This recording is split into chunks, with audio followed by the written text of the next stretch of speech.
Hello everyone and welcome to my coolest cats presentations. Now I love all kinds of cats and if I had the time I would talk about them all. But today we are going to just focus on one cat in particular and that is the cheetah.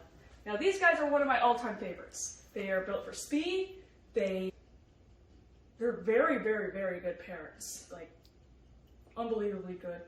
And they have when they're little they have a little bit of secret weapon. And we're gonna get into that. So as you know, cheetahs live in the African savanna.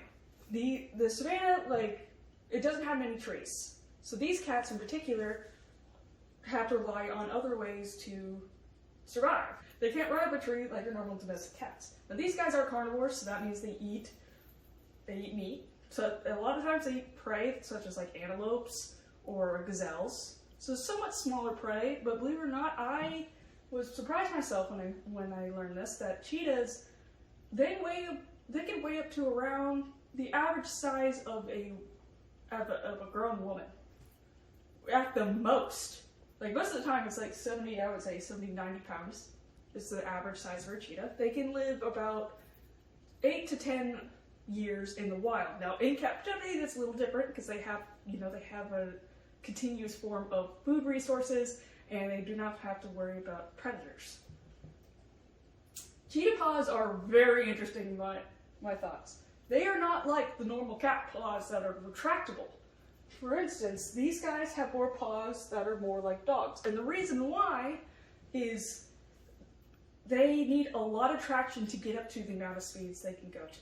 So cheetahs can go to around 0 to 70 miles per hour.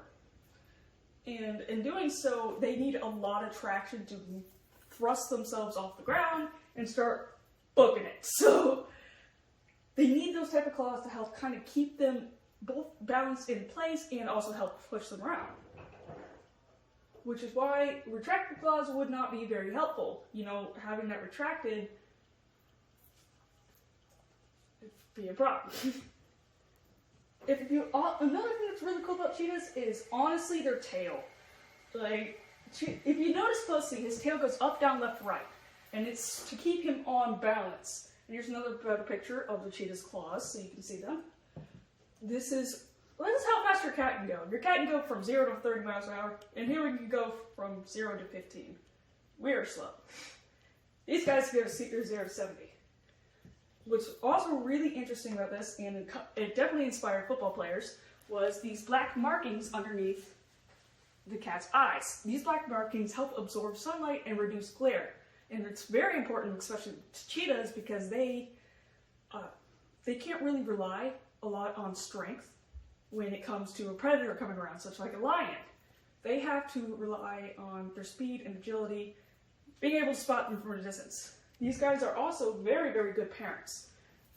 And the reason why, they're very good parents, this is gonna sound weird, but cheetahs, if they see like a lion coming towards them, they'll actually run away from their cubs, which sounds absurd at first, until you realize that, no, the reason why they're doing that is they're trying to get the lion's attention and have their instincts kick in and chase after them. This is also when the claws come in handy again, because they can use it to kind of zigzag, have like a zigzag type of pattern that they used when they can run. This will eventually deter the lion and tire him out. And that's what they're hoping for, so they can get him away from the cubs, and when the lion ultimately just gets tired of chasing it, he'll go after a different type of prey. Cheetah will come back to their cubs. Another thing that's really cool about cheetahs is these guys, they chirp like a bird. And the reason why is, if they have cubs again, and they see a predator coming, they will chirp, and their cubs know what each individual chirp they make means. For instance, they will chirp, and if they see a predator coming, they'll chirp. And if they see a predator coming, they will give out a certain type of chirp. And the cubs will instantly know, oh, that means to hide. I need to hide now. And they'll go off and they'll run over and they'll hide. Cubs are also, for a little while, it's not for long until they start getting their full spotted backs, but for a little while they do have a black and white back, this is really cool. It's to mimic a honey badger.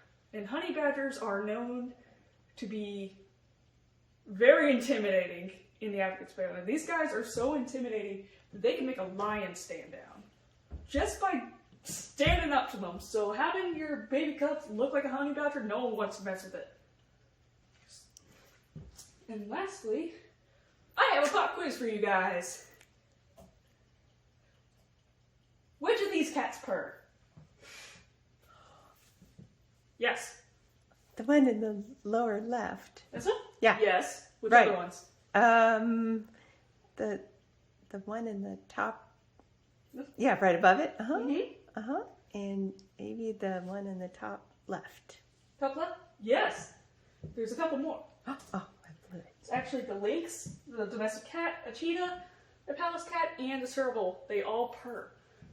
Cheetahs are one of the few big cats other than pumas that have the ability to purr. Most cats, like tigers and lions, most of the big cats, they do not have that ability, but they can do something similar to it, kind of like a chuckle. A chuckle is like a woof type of sound.